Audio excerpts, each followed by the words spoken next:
Hi folks, welcome back to the Hoard.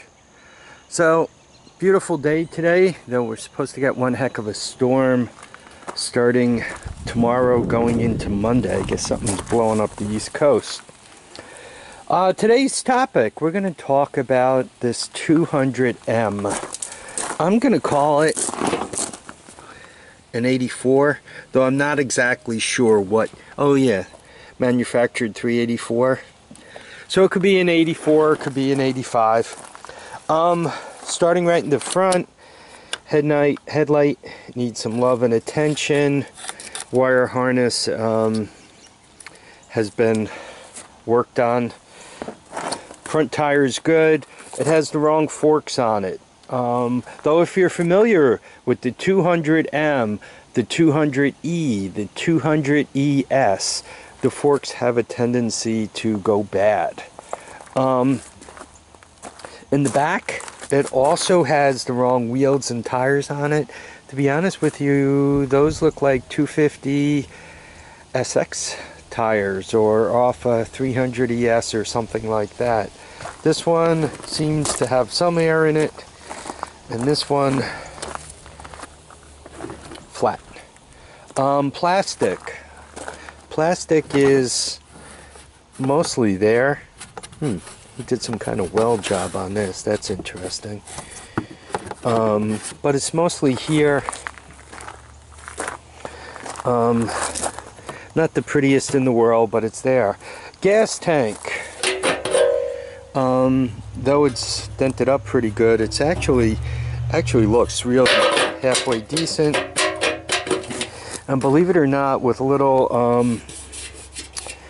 I normally start off with WD-40 and then work my way up to starting fluid or carburetor cleaner.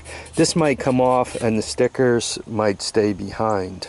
So that's what I'm going to try. I do have the key for it. Throttle is doing something, and the choke is doing something. So that's all very, very positive. We get to the engine. The engine actually has a decent look to it. Let me check the oil. Sometimes you look at the oil, you can kind of the oil, actually, there is a little in there, and it looks okay. It has somewhat of an air filter on it, which I do love to see. In the land of Trunk City, it is there, and it's full of spare parts, including something for a chainsaw.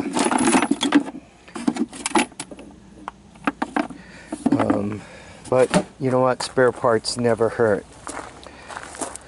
The rest of the exhaust, you could see that it's no so good, and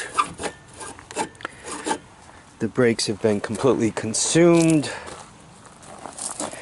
The shifter is not welded. Now the engine is interesting. The guy I got it from, let's call him just Kevin. The guy I got it from seems to think that it might have a timing chain issue. And remember, when you pull the string or you engage the starter, it wants to turn around counterclockwise. Well, she no turn counterclockwise. But if you try to turn it clockwise, I'll use a rag, it will turn clockwise. So I'm thinking, I'm not knowing, but I'm thinking starter clutch, starter clutch, starter seized, and the starter clutches making that clicky sound. So what now the question, what am I going to do with it? No, it's not up for sale, so let's start there. I'm going to get this thing running. I'm going to put some time and effort into this engine, right? It doesn't look like it's been apart or anything. So I'm going to give it a shot. I didn't try out the tranny.